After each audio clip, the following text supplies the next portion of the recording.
So you might have heard me in a prior video talk about that it doesn't make sense to go into debt for a degree that doesn't necessarily translate to a career. Now you might have watched that and heard me say that the humanities and things like philosophy and religion and history don't matter.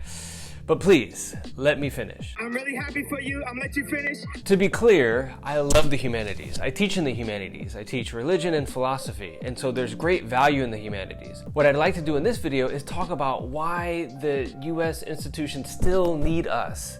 Us, meaning those that teach in the humanities.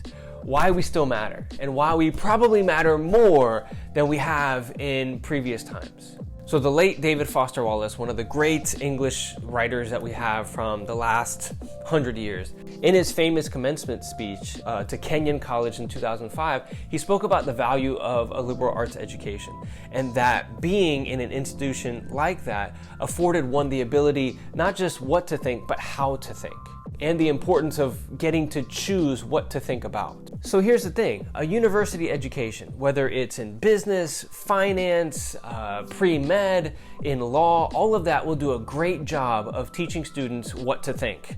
If you're a business major, you'll think about market strategy, you'll think about sales, profit margins, all of those different types of things. But what the humanities allow people to do is to actually stop and think about what is actually ethical in different situations. What does it mean to live a good life? The humanities affords us the time and the space to ask the difficult questions that don't get covered in many of the classes that students may take to kind of learn the ins and outs of their future career. If you think about a large company and you think about how they operate, they look at growth. They're seeking how to outdo their competitors. And sometimes this doesn't always lead to ethical decisions. Without the humanities, you could end up being one of those CEOs that ends up funding terrorism, like what happened with this French company that ended up funding ISIS because they wanted to seek protection for their workers to continue their business and at the same time outdo the neighboring competitors. Don't fund ISIS. Confucius taught that a proper education helps to shape one's character, and that his focus was on mannerly conduct. And we can argue that because we've lost a sense of the humanities, the moral fabric of society, here in America at least, has largely downgraded. And one can argue that that may be due to a loss of understanding other people, understanding how to dialogue, understanding what gets lost in translation with other societies. So LinkedIn did a research study in 2019 that found that more businesses were looking for soft skills amongst their top graduates. And that includes things like collaboration, argumentation, being able to speak properly, but also being able to pose an argument. The humanities do a great job of helping one think about storytelling, how to tell a story, also how to dialogue, how to debate with other people in a peaceful, civil kind of manner.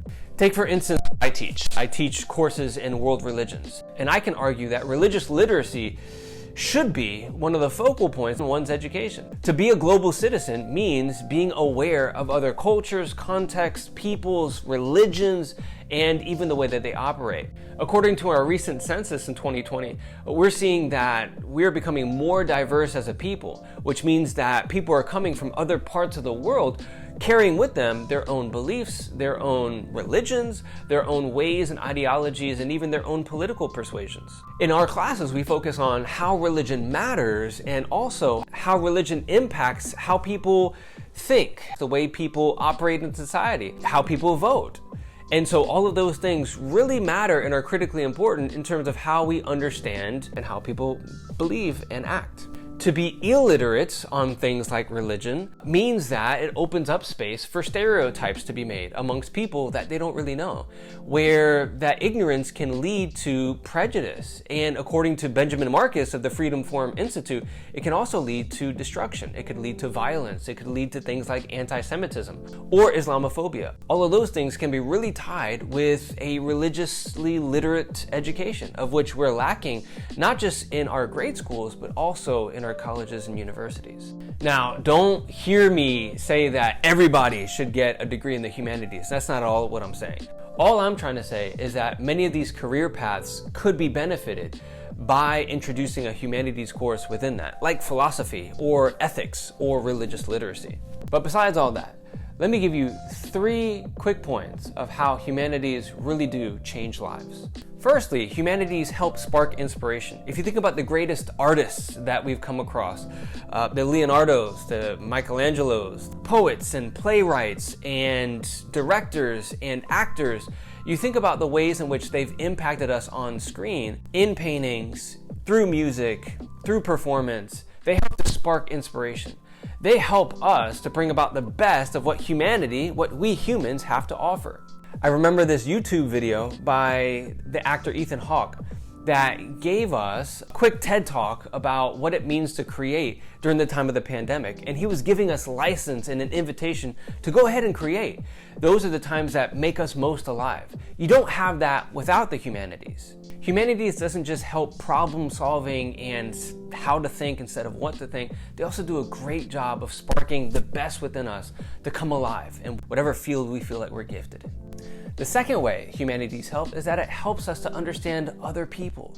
It makes us more aware of other cultures, peoples through different times and histories, and it just makes us a better overall global citizen. The humanities do a great job of showing us how small we are in the grand scheme of things. We see that humans are complex beings with their own virtues and vices, and they can't be simply put into a box. They can't be labeled.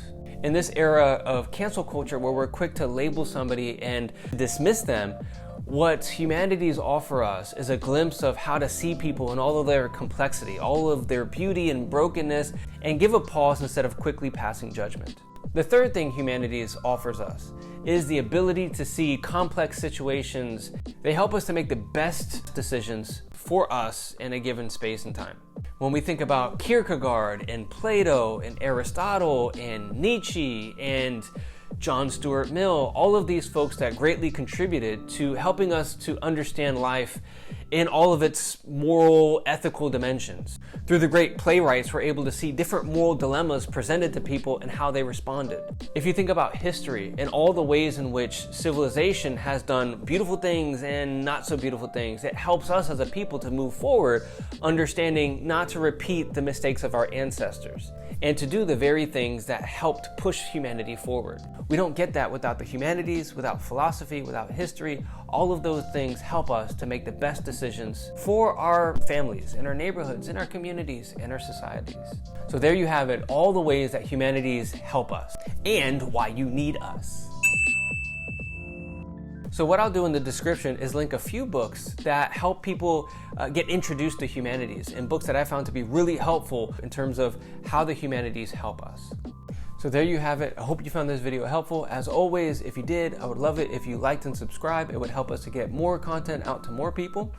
And stay tuned, hit the notification bell, and I'll see you next week in another episode of Office Hours.